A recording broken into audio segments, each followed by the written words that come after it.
दोस्तों, जैसा कि आपने मेरी लास्ट नॉवल वाली वीडियो में देखा है कि हुआ युहाओं ने अपने टैलेंट से को पीपल टूर्नामेंट को जीत लिया था और जिसके बाद फिर एक नई श्रेक 7 डेविल्स की टीम को बनाया जाता है, जिसके मेंबर्स होते हैं बेबे, जू सनशी, हुआ युहाओ, जियाओ जियाओ, वोंगडोंग, केतु और जियांग ननन, सोल लांटू में इन 7 मेंबर्स की एक नई श्रेक 7 डेविल की टीम बनाई गई है।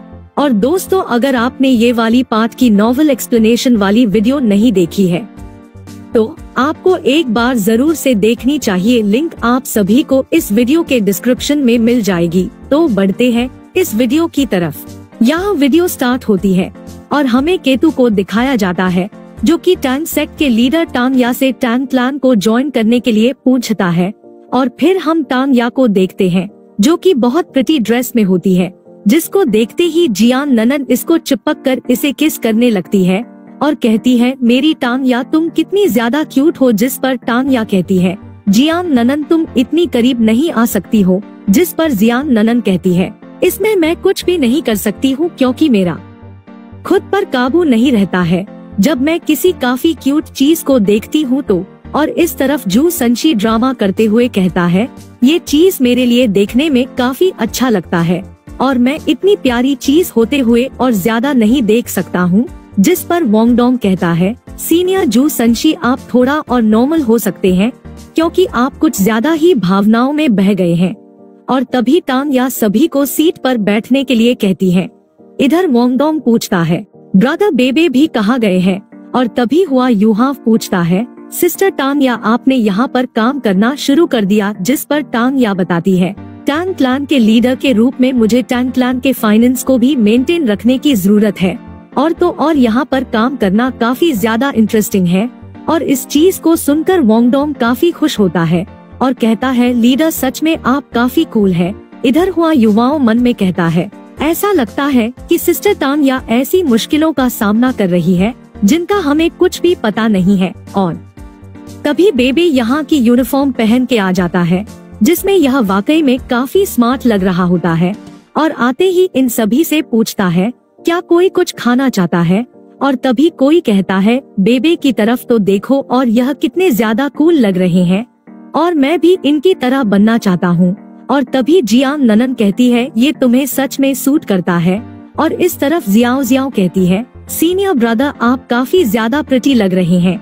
इस पर बेबे कहता है, यहाँ पर हमारे कुछ नए डिशेस हैं और बिना शर्माए इन्हें ट्राई करके देखें। और यह सब इसे खाकर कहते हैं, इसका टेस्ट तो काफी ज्यादा अमेजिंग है। जबकि जियांग ननन की तो इसका टेस्ट करके बोलती ही बंद हो जाती है। और यह खाना वोंगडोंग को अभी काफी ज्यादा अच्छा लगता है। तो हुआ युहाओ इसे कहता है, आखिर तुम क्या खा रहे हो वोंगडोंग? ये तो लड़कियों के लिए था ना। और इस बात को सुनते ही वोंगडोंग चौंकते हुए कहता है, हुआ युहाव तुमने अभी अभी क्या कहा? और फिर हुआ युहाव कहता है, सीनियर बेबे आपने भी यहाँ पर काम करना क्यों शुरू कर दिया? क्या इसकी वजह सिस्टर टांग या है? जिस पर बेबे भी कहता है, मैं तो बस इस यूनिफॉर्म को पहनना चाहता हूँ और इसी वजह से मैं यहाँ पर काम करने लगा। और यहाँ पर काम करने से खर्च करने के लिए थोड़े बहुत पैसे भी मिल जाते हैं। और इस वजह से टांग्या को काफी शर्म आ रही थी। लेकिन इस चीज को देख के जू सनशी को काफी गुस्सा आ जाता है और यह चिल्लाते हुए कहता है, बेबे बहुत हुआ, अगर मैं यह सब चीज देखता रहा तो मैं अंधा हो जाऊंगा। तो इस पर बेबे इससे कहता है, तो फिर क्यों ना तुम विंडो के बाहर देख लो। जिस पर जू सनशी रोमांस बंद करने के लिए कहता है। और फिर टांग या कहती है, ठीक है चलो अब सीरियस बात करते हैं और आज तो काफी बड़ी चीज हुई है, तभी तो तुम साथ हो, एक साथ में आए हो। चलो अभी इस चीज को सेलिब्रेट करते हैं क्योंकि अब तुम लोगों को भी ज्यादा समय नहीं लगेगा इनर एकेडमी के अंदर एंटर करने में। और अब मुझे खुशी हो रही है क्योंकि टैंग क्लैन को रिवाइव होने में अब ज्यादा समय नहीं लगेगा। और फिर बेबे टांग या को बताता है, केतु भी टैंग क्लैन को ज्वाइन करना चाहता है। इधर इस चीज को सुनकर केतु घबरा जाता है और तुरंत ही खड़ा हो जाता है और इसके अचानक खड़े होने की वजह से जू सनशी डर जाता है। तब केतु कहता है, टैंग लीडर मैं भी टैंग क्लैन को सच में ज्वाइन करना चाहता हूँ, इसलिए प्लीज मुझे बताएं कि टैंग क्लैन को ज्वाइन करने की क्या रिक्वायरमेंट है। और इस चीज को सुनकर वोंगडोंग शो ऑफ करते हुए कहता है, हाँ क्यों नहीं, इतिहास में टैंग क्लैन काफी समृद्धि था और इसके सभी सदस्यों का दृष्टिकोण अलग अलग था और जो इसकी एंट्रेंस सेरेमनी होती थी वो सच में काफी शानदार होती थी और इसे ज्वाइन करने से पहले तुम्हें 100 बारी कोड़े खाने होंगे और उस दर्द को सहना होगा और फिर तुम्हारे साहस का टेस्ट लिया जाएगा जिसके लिए तुम्हें अंडरवेट में स्कूल के चक्कर काटने होंगे और अगर तुम इन दोनों टेस्ट को पास कर लेते हो तो फिर तुम टैंग क्लैन को ज्वाइन कर सकते हो। इधर वोंगडोंग की इन बातों में केतु आ जाता है और इसे ज्वाइन करने की रिक्वायरमेंट का सुन के ये तो डर जाता है और मन में कहता है ये कितना ज्यादा मुश्किल है और मैंने जैसा एक्सपेक्ट किया था ये तो उससे भी मुश्किल है। वोंगडोंग की इन बातों को सुनकर टांग या वोंगडोंग के पास आकर कहती है क्या सच में, तो फिर तुम्हें भी इस प्रोसीजर से गुजर के जाने की जरूरत है। और इस बात को सुन के वो भी डर जाता है और कहता है मुझे माफ करना टैंग क्लैन की लीडर। और फिर वोंगडोंग कहता है सीनियर मुझे माफ करना, मैं तो बस आपके साथ खेल रहा था। और फिर टांग या केतु को बताती है स्टूडेंट्स के लिए टैंग क्लैन अभी वैसा नहीं है जैसा कि यह पहले हुआ करता था और सच्चाई तो यह है कि अभी हम सिर्फ थोड़े ही मेंबर्स हैं और अगर आप इसे ज्वाइन करना चाहते हैं तो बाकी किसी रिक्वायरमेंट की कोई भी जरूरत नहीं है। आपको तो सिर्फ टैंग क्लैन को फिर से ग्लोरी करने में मदद करने की जरूरत होगी और टैंग क्लैन के लीडर के तौर पर मैं आपका स्वागत करती हूँ और अब से आप टैंग क्लैन के एक मेंबर हैं। और इस चीज को सुनकर केतु काफी ज्यादा खुश हो जाता है और मन में कहता है ये टांग या लीडर तो काफी ज्यादा कूल है। तब टांग या कहती है चलो सब साथ में मिलकर कड़ी मेहनत करते हैं और चलो टैंग क्लैन के ग्लोरी को वापस से लेके आते हैं। और फिर यह सभी ही जोरों शोरों से टैंग क्लैन के नारे लगाने लगते हैं।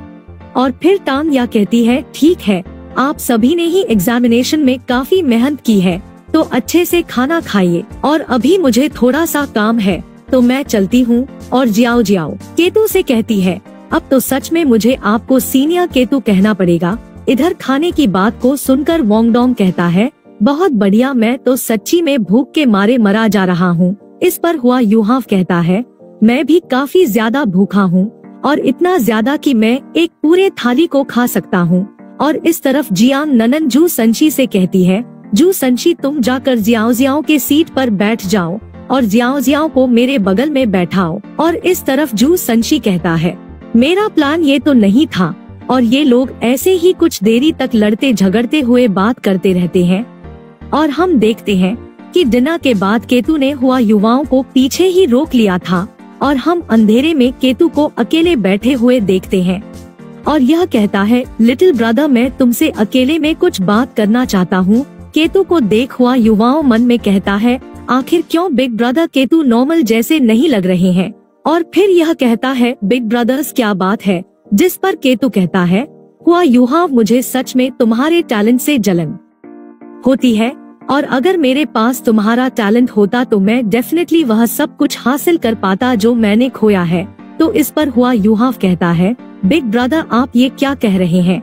तो केतु कहता है हुआ युहाव तुम हमारे सोल स्पिरिट फैसिलिटी के एब्सोल्यूट सोल्जर प्लान के बारे में तो जानते ही हो और टीचर भी चाहते थे मैं इस चीज को रियलिटी में बदलूं और उन्होंने मुझे ट्रेन करने के लिए प्लान भी बना लिया था। लेकिन कल रात टीचर ने बताया तुम्हारा टैलेंट मुझसे कहीं ज्यादा और काफी अच्छा भी है, इसलिए अब से तुम कोर पीपल होंगे और इसी हिसाब से तुम्हें पढ़ाया जाएगा, जबकि मुझे तुम्हारा असिस्टेंट बना दिया जाएगा तुम्हारी मदद करने के लिए और तो और मुझे स्पिरिट वेपन स्टोरेज में भेज दिया जाएगा। इधर इस चीज को सुनते हुआ युवाओं काफी ज्यादा चौंक जाता है। तो केतु कहता है हुआ युवाओं जल्दबाजी मत करो, वो सुनो जो मैं तुमसे कहना चाहता हूँ। मुझे तुम पर गुस्सा नहीं आ रहा है, लेकिन अगर इस जगह कोई और होता तो मैं बेशक इस चीज के खिलाफ जाता, लेकिन अब जब तुम हो तो ना सिर्फ इससे मैं परेशान नहीं हुआ बल्कि मैं तो तुम्हारे लिए काफी खुश हूँ।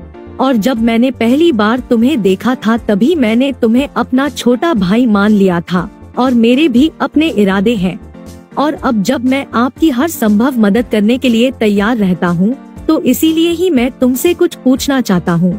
मैं बस यही उम्मीद करता हूँ फ्यूचर में तुम बस मेरी एक बारी मदद कर सको, बेशक अगर तुम इसे करने में सक्षम हो तो। जिस पर हुआ युहाव केतु को आगे बोलते रहने के लिए कहता है और केतु कहता है सच्चाई तो ये है कि यहाँ तक कि मास्टर भी मेरी रियल आइडेंटिटी और हिस्ट्री के बारे में कुछ भी नहीं जानते हैं, और ना ही मैं उन्हें सिर दर्द देना चाहता हूँ। और पिछले कुछ सालों से इसे दिल में दबाए रखना मुझे ये दर्द पहुँचा रहा है, इसलिए आज रात में सब कुछ बता दूंगा। और सच्चाई ये है कि मैं सनमून एम्पायर का एक रॉयल मेंबर हूँ और करंटली वहाँ का जो किंग है मैं उसका नेफ्यू हूँ। मतलब कि मेरे फादर वहाँ के प्रीवियस एम पर थे। और हुआ युवाओं ऐसे ही केतु से काफी लंबी बात करता है और केतु इसे अपनी आइडेंटिटी के बारे में बताता है और तो और अपने बदला लेने की जिम्मेदारियों को भी, जबकि हुआ युवाओं अपनी आइडेंटिटी के बारे में कोई भी जिक्र नहीं करता है, लेकिन यह अपने खुद के भी बदला लेने के प्लान्स बताता है। और ये दोनों ही डिसाइड करते हैं अपना बदला लेने के अपने प्लान्स को ये अपने दिल की गहराइयों में हमेशा दबा के रखेंगे और ये तब तक कोई भी एक्शन नहीं लेंगे जब तक कि ये मेहनत करके अच्छी खासी स्ट्रेंथ को हासिल नहीं कर लेते हैं। और इस रात के बाद ये दोनों ब्रदर ही और भी अच्छे ब्रदर्स बन जाते हैं। और केतु कहता है चलो साथ मिलकर कड़ी मेहनत करते हैं और बदला लेने की कोई भी जल्दबाजी नहीं है, क्योंकि यहाँ तक कि हम 10 सालों का भी इंतजार कर सकते हैं। और केतु की इस बात से हुआ युवाओं भी सहमत होता है। और इस तरह हम देखते हैं बेबे को जू संशी ने काफी जोर से पकड़ रखा होता है और टांगया को जाता देख बेबे कहता है मुझे भी अब जाना चाहिए, क्योंकि मैं काफी देर से इंतजार कर रहा हूँ टांगया को रूम तक ले जाने का, जिस पर जू संशी इसे रोकते हुए कहता है उसे भी जरा अकेले बाहर जाने देना चाहिए और पहले तुम मुझसे बात करो कि हम कैसे जियान ननन को टैंक क्लान से ज्वाइन करवा सकते हैं और अपने दिमाग को यूज करके किसी बारे में तो सोचो और प्लीज मेरी मदद करो ना एक प्लान बनाने में। फिर हम अंधेरे में टांगया को अकेले देखते हैं जो कि निराशा के साथ आसमान में देख रही होती है और काफी ज्यादा उदास होके नीचे बैठ जाती है और रोते हुए कहती है यहाँ पर हर कोई काफी तेजी से ग्रो कर रहा है, लेकिन सिर्फ मैं ही बार बार फेल होके पीछे छूटती जा रही हूँ। मॉम डैड आप ही बताइए कि मुझे क्या करना चाहिए और आखिर में आप लोगों का बदला कैसे ले सकती हूँ। और फिर हमें नेक्स्ट सीन में दिखाया जाता है हुआ युहाओं की जनरेशन वाली श्रेक 7 डेविल्स को अरीना में, जो कि हेडमास्टर जोएनजी के कहने में माँ जियाओटाओ के जनरेशन वाली श्रेक 7 डेविल्स से लड़ेगी। तो क्या हुआ युहाओं वाली टीम जीत पाएगी या नहीं, कमेंट में जरूर से बताना। नेक्स्ट पार्ट के लिए कमेंट करें और वीडियो को लाइक करें। Okay bye bye, take care.